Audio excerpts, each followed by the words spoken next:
The Honorable Ndindi Nyoro. Yes. Thank you very much, Mr. Speaker, for this chance. Mr. Speaker, even on the onset, it's very important to discuss also the soft side of our country. The country we call Kenya, in the definition of it, Honorable Speaker, is just boundaries. And I'm saying so because many times we confuse between several things.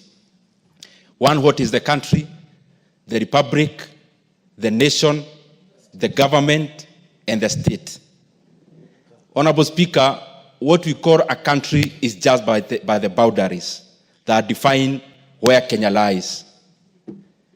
The other functions, Honorable Speaker, that defines what the state is the state apparatus, Honorable Speaker, the institutions of governance, which predominantly are made on the institution that guarantee the rule of law and accountability, rule of law, of course, through the judiciary, accountability through democracy in a house like the legislature, and also a functional modern state, which then defines the executive. Honorable Speaker, many times we don't talk about what the nation is. The nation of Kenya. And Honorable Speaker, I've talked about the country called Kenya. I've talked about the state, which makes the apparatus of the institution of governance. Honorable Speaker, there is also something very fundamental called the nation. And the nation is the soft side of the country. And Honorable Speaker, many times, even economically speaking, many countries actually progress when they have been able to align their culture. And Honorable Speaker, many times we confuse the culture and the language. That is only one side of what we call the nation, or shared identity, or shared values. The soft side of the country, Honorable Speaker, encompasses and answers the question of who are we as a country, who are we as a citizenry. Honorable Speaker, one could be language, others could be shared values, others could be even our temperament, others could be our disposition as a people, because, Honorable Speaker, all these soft sides of what defines the people form what is called the culture. Honorable Speaker, in this modern era, it is beholden upon all of us. And that is why culture is always actually not static, Honorable Speaker. It is progressive and dynamic. It behoves all of us to look at the segments of our culture, which then brings identities that are static. Identities, Honorable Speaker, that then brings about fault lines in the relationships of the people. And that is why many countries, Honorable Speaker, have had many people with different cultures, but they came together to find an overarching culture, a shared value across. That is why a country like Switzerland is actually more fragmented in terms of ethnicities than Kenya.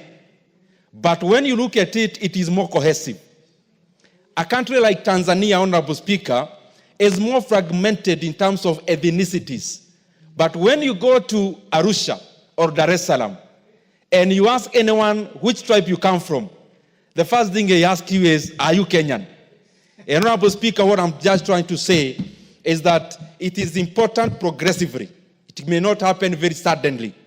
Progressively, that for a country to actually thrive economically, they have to pull in one direction. And for a people to pull in one direction, they have to be the same people.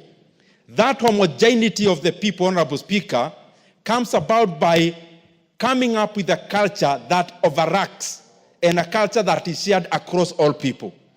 People could be speaking different languages. People could be different even in their appearance, Honorable Speaker, but it is important, even for a country to thrive, that we pull in one direction. And for us to pull in one direction, we first of all have to deal with the fault lines. We have to deal, Honorable Speaker, with things that divide us and find an overarching culture and shared values that bring us together as a people. And upon that, Honorable Speaker, the beauty is that we always have a chance. As a country, we have a chance.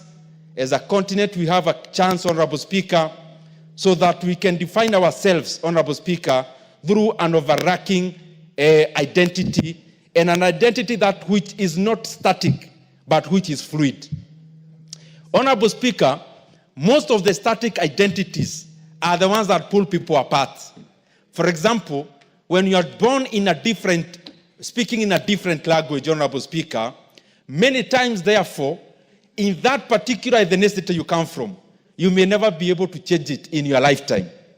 But, Honorable Speaker, also, another static identity that we always have to live with, Honorable Speaker, many times it comes as religion. Honorable Speaker, there are also other fundamentally static identities.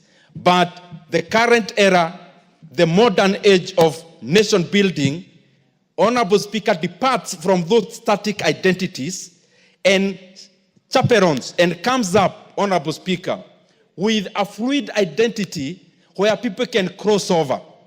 In the identities that are static, you can't cross over.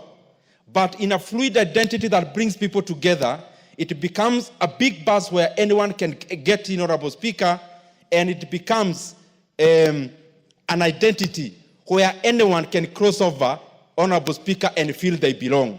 And I believe that is what we must do as the leadership of our country, as the leadership of our continent, because I believe together as a continent, we are one people.